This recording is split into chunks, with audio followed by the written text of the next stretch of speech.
There is one thing that those gurus that talk about recovery from narcissistic abuse often don't mention because they don't see it. Most of them don't. Maybe 1 in 100 see it, but most don't. All of us were blackmailed through narcissistic rage to comply with what we call society. Because society can only function if you blackmail a large group of people into agreeing with things that go against their long-term well-being. You have a bunch of people, a big collective, and you want them to agree with violence to keep them in a program. So they have to tolerate violence over their lives, and they need to allow a tiny group of people to violate them, and in exchange they get social validation. So how do you get people to agree with something monstrous and ridiculous like this? You blackmail them from the time they're little children. As an adult, when someone tries to blackmail you, you can sense it because you're an adult. As an adult, if someone approaches you with violence, you can stand up, you can run away, or you can throw objects. You have options. A small child has no options. They can't even process things that are complex. So, if from the time someone's a child, you blackmail them into agreeing with expectations that go against their long-term well-being, by the time they're 18, you don't even have to use a police force on them because they have developed this dark fantasy to have someone to control them. And that's the dark fantasy society puts inside of you. You'll begin to crave for someone to control you. And you won't feel at ease unless there is someone or something controlling you. That's the side effect of narcissistic violence. Think about narcissistic rage for a moment. When someone becomes upset because there's danger, for example, someone is driving on the streets drunk, okay, there's something to become upset about. I can understand that there's danger. Or when you're a bit annoyed because you wanted to catch the airplane, but you can't make it because there was delay in the public transportation, okay, that's understandable. Something hindered you, but okay, such things happen. But you also have rage. And rage can only naturally happen when something is very dangerous and happens suddenly. For example, you're with your child outside and suddenly a predator appears out of nowhere to want to kidnap your child. Oh dear. It's not anger at the moment, it's rage. And that perpetrator can better run because if you capture him, he's in big trouble. He may not even survive it. That's rage.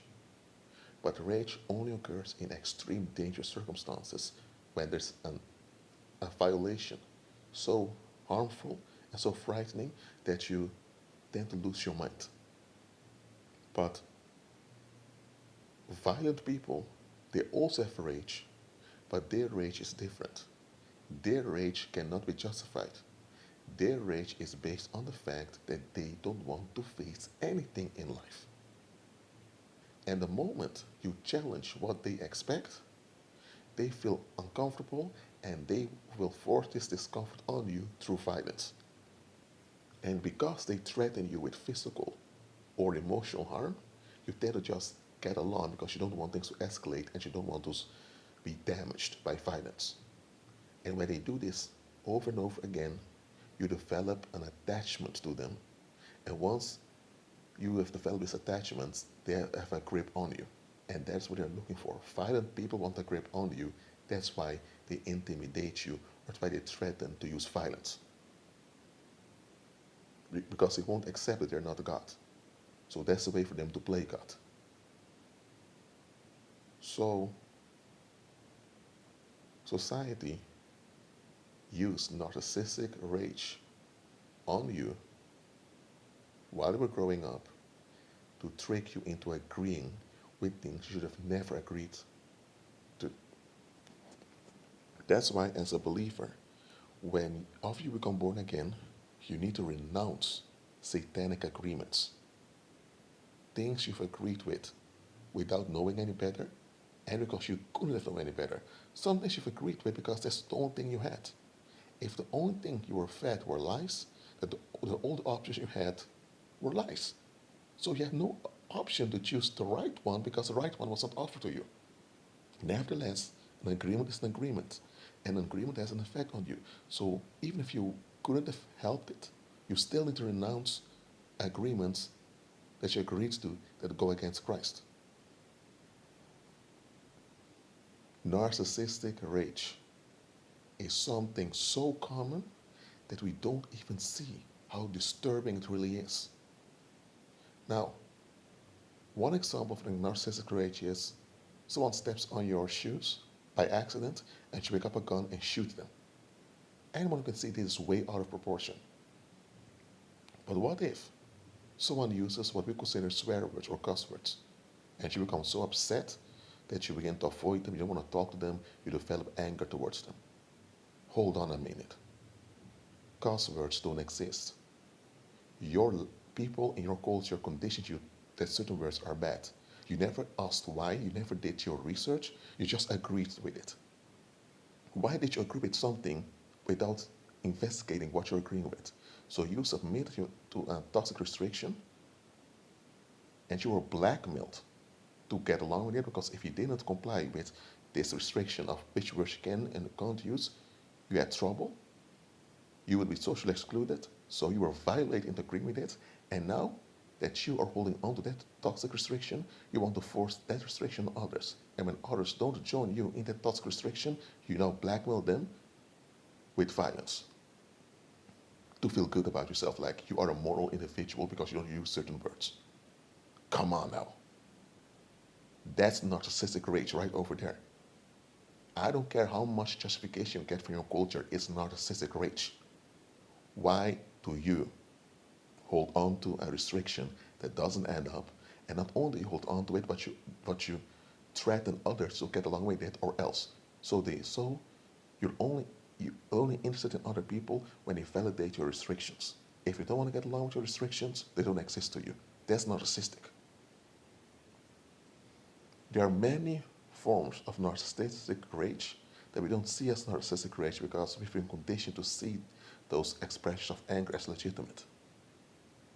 I don't care if it's your parent that did it, or a school teacher, or someone from church, or some celebrity.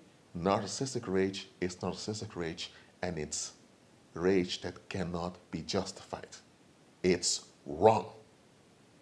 It should never be condoned. Why? Because the target of that rage will suffer psychological harm, and psychological harm will manifest in brain damage. So it's an indirect physical assault. Let me repeat that narcissistic rage is an indirect physical assault, and sometimes it will escalate in literal physical assault or even homicide. Narcissistic rage is such a topic that people don't want to cover in depth because it will reveal too much about them and about their environment that they don't want to face. But I've said it as it is. Narcissistic rage can never be justified. Once you recognize narcissistic rage in someone, realize that either this individual needs help because they need to learn to process things, or that individual is just plain dangerous. Look, even if they don't mean any harm, the moment they manifest narcissistic rage, they need help. And you need to keep your safe distance. You're not the Most High, you're not Christ, so you're not the Savior. Okay, you're not. So, when you sense danger, you take a step back to remain in safety. That is your obligation. Their obligation is to look for help and seek deliverance. But to do that, you need to admit something is wrong. And if they don't even admit something is wrong, do not associate with them and do not remain involved with them. Plain and simple. I mean it. Reflect on yourself and on those around you. If anyone keeps on manifesting over and over again narcissistic rage, please do not invest in that individual and do not remain close to them. I'm telling you, don't. You're setting yourself up for a lot of unnecessary heartache and a lot of unnecessary dangers. And it may cost you and may be fatal to those around you. So it's not just about you. Learn to use your intuition. Pay attention to your gut instinct. It's never wrong. Be at peace.